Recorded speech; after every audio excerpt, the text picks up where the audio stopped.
விழுந்த அமெரிக்க போர் விமானி மீட்பு.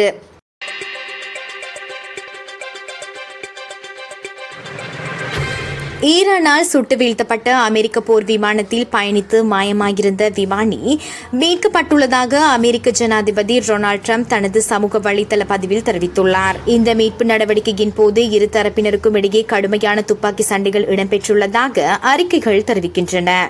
கடந்த வெள்ளிக்கிழமை F-15E ஸ்ட்ரைக் ஈகிள் வகை போர் விமானம் விழுந்து நொறுங்கியதைத் தொடர்ந்து அமெரிக்கா மிக விரைவான தேடுதல் மற்றும் மீட்பு பணியை தொடங்கியது. அதேவேளை எதிரி நாட்டு விமானியை பிடித்து ஒப்படைப்பவர்களுக்கு சன்மானம் வழங்கப்படும் என ஈரான் அறிவித்திருந்தது.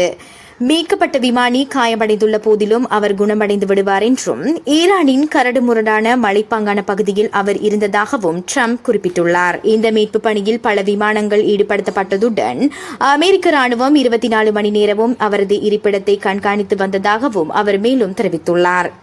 பிப்ரவரி மாத இறுதியில் ஆரம்பமான இந்த மோதலுக்கு பிறகு ஈரான் மண்ணில் விழுந்த முதல் அமெரிக்க விமானம் இதுவாகும்.